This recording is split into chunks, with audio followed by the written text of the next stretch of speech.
Hello, everybody. It's April 7th, 2020. It's Tuesday, and I'm Tim, coming live from Facebook jail. Got a lot to cover today, so let's get into it. First of all, for all the first responders, healthcare workers, policemen, firemen, doctors, nurses, physician assistants, my favorite, I want to personally thank all of you for being on the line of fire as we battle this dreaded pandemic. We know that it's dangerous work. In fact, we assume it's dangerous work. You know that it's dangerous work. So we thank you for all that you do. And second of all, being Holy Week for Christians, and I believe that Passover has started and Ramadan is around the corner. Even if you're an atheist, happy thoughts. I hope that you and your family are doing well. Let's talk about this virus. 11,000 American deaths, the highest total of any country, not just Western civilized countries, any country. One death March 3rd, and now April 7th, 11,000 and climbing. And still, we have no national plan to battle this thing. It's piecemeal. There are 8 states in the Midwest that have absolutely no guidance whatsoever. Orange Foolius, the worst, gets on TV and talks about the federal government as if some sort of outside entity separate from the contiguous 48 and the other states, Hawaii and Alaska. Now I can say what the hell is wrong with him, but you don't have that much time, and neither do I. But the bottom line is he doesn't know what the hell he's doing. The people that do, they're silenced, criticized, threatened. Dr. Fauci has a security detail now, because the one man who knows what the hell he's talking about is threatened by 45 who knows nothing. So in the meantime, states like New York don't have what they need. They're running out of masks, don't have enough ventilators.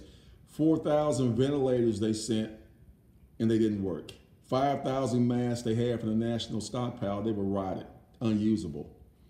And they get on TV day after day and blathering about what a great job they did.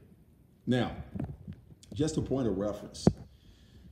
Everybody remembers Benghazi, that 4 people were, including the ambassador, were killed when the compound embassy was stormed a few years ago. They spent millions of dollars, all types of hearing, and now they say if we get under 100,000 deaths, that's a great job. Well, here's the backstory. There are reports in the Washington Post and the New York Times, and one of the reasons I'm in Facebook jail is because I published some of them. They're memos directly to Donald J. Trump in December, which specifically stated that this pandemic was going to be a problem. And I'm paraphrasing, but it's almost a direct quote. It was said at least 10 million Americans will be affected. 1 to 2 million souls may be lost. Because right now, the average is about 3.5% mortality rate. So you don't have to be a mathematician to figure out that's a lot of dead people. And yet they want to get on TV every day and berate women of color, blame the Obama administration. And by the way, he has been in office now for 40 months. He was warned that this was going to occur, and he did absolutely nothing. Well, actually, he did do something. In February, he sent 19 tons of PPE equipment to China. Just gave it to him. Now, the states don't have enough. And this equipment is filtering back through the U.S. at alarmingly high prices. I wrote an op piece, it is on my Facebook page, about daisy chaining, which is very popular in Asian culture. Is that basically how it works? company A will sell a widget to company B, C, D, so on and so forth. You get the drill. Increasing the price every time. The only problem is there's only one company, and the other companies are shell companies. I highly suspect when all is said and done, they're going to find out that Jared Kushner, under the guidance of Donald J. Trump, has set up a daisy chain to once again screw the American public over. Now, keep in mind, now business is one thing. You know, I'm not going to even get into that, but people are dying. 800, 900, 1,000 people a day are dying. And these guys sit on TV and act an ass and talk about what the federal government isn't responsible for. And it's appalling. I remind everyone of the first rule of leadership. Everything's your fault. You don't get to pat yourself on the back without getting a kick in the ass if you deserve it. And these guys, they deserve it. Now, I was just handed a memo about an hour ago, is that they have some procedures that they want to test in Detroit. And it's eerily similar to what two French doctors said on national TV a few days ago. Basically, they were talking about a COVID-19 vaccine. And they thought the best place to test it was in Africa because, you know, they're just black people. They just live in shithole countries. They don't mean anything. So we'll kill, you know, untold number of them until we figure this thing out. And then we'll bring it back to France. But let's make it safe for the European population first. Yeah, let that soak in for a minute. So anyway, Mike Pence, and I'm not going to call him whatever, mother, suggested that they start testing in Detroit. Not in New York, not in New Orleans, not in his home state, but in Detroit, where the highest form of hypocrisy lies. He knows that most people who live in Detroit are a minority. He knows most people who live in Detroit are poor and disenfranchised. And once again, just like Africa. So if we kill a few hundred, who's going to care? As long as we get a good vaccine for the Eurocentric citizens of America. What kind of bullshit is that?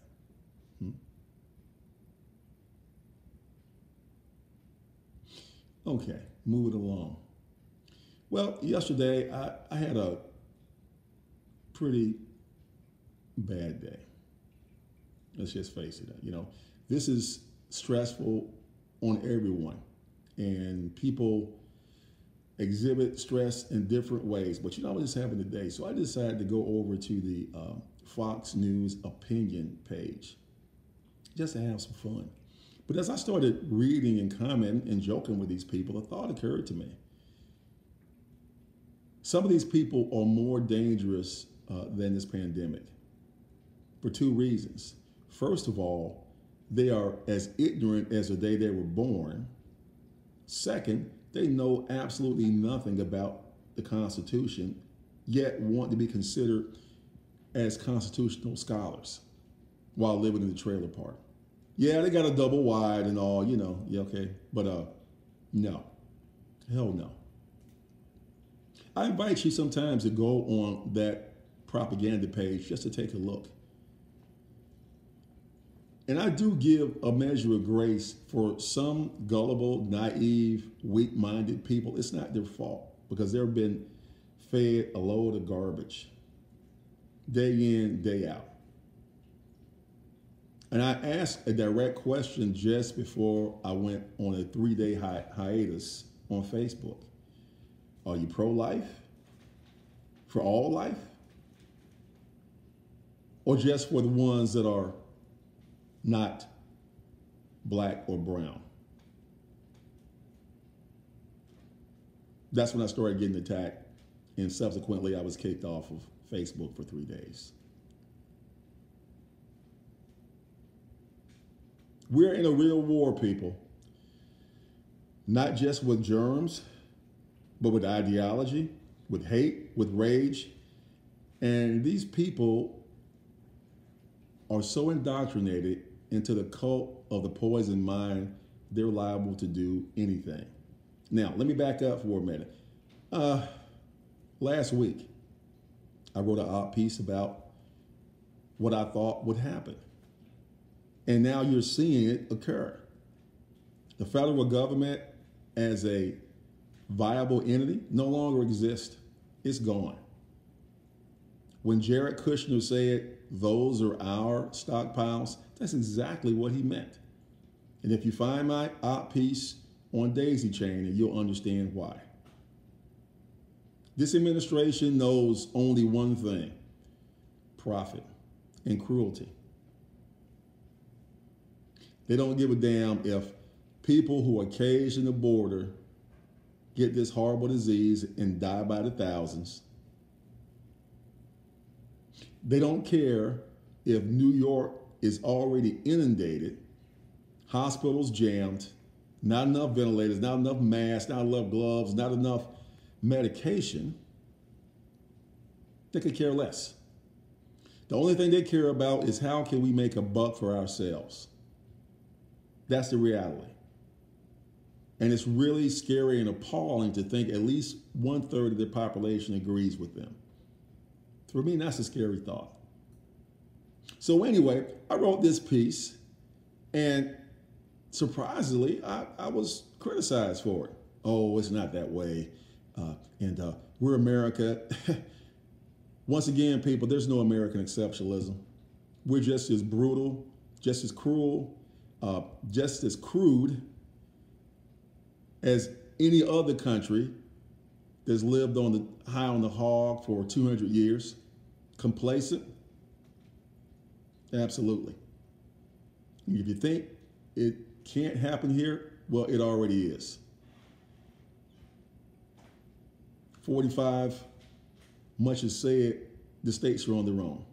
That's not the federal government's job to help them. So my question is, why do we give money to the federal government in the first place? Can't we just keep it at the state level? If we are supposed to be responsible for supplying our own equipment, then why do we need to pay you?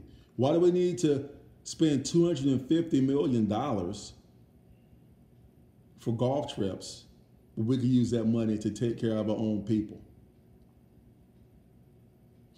And I'm sure it occurred to all of you guys that the GOP has poor mouthed for years, all through the Obama administration.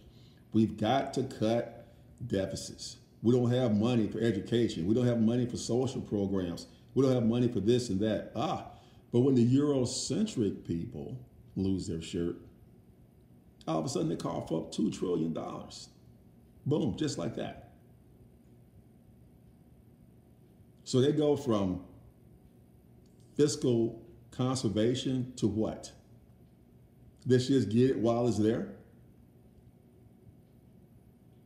Now there's a $500 billion slush fund, slush fund, that's going to be managed by Secretary Mnuchin, and Orange Foley is the worst. No oversight. Nobody knows what they're going to do with it. And they don't even have to report anything until 6 months after the election. How much do you want to bet that some of that money is going to ease its way into his campaign in the fall? If you bet against it, it's a poor bet. So we have all these moving parts. The federal government won't do anything. The states are scrambling to find equipment, and the federal government is bidding against them. That's right, bid against them. And what are they doing? Taking it into the national stockpile, which Jared Kushner said belongs to him. You're being raped, America. You're being screwed, murdered, killed, all for profit. So for every person who still supports this horrific excuse for administration and a horrific excuse for a human being, I say go to hell. Your day is coming. And you don't have to worry about any sort of insurrection or anything like that. So FBI Secret Service, don't fucking call me. You're going to get yours because karma is undefeated. I want to leave on a brighter note. Once again, I hope people enjoy Holy Week, Passover, Easter, Ramadan is coming up in a few weeks. And try to relax as we try to navigate these waters without a rudder, without a national leader, and with no plan. We can get through this together, but don't count on any outside help. They've already cut us loose. So now we're drifting in our dinghy, rationing, hoping, praying, because unless we make it better, it won't. It's only going to get worse. This is Tuesday, and I'm Tim. Thank you for listening. Have a great day.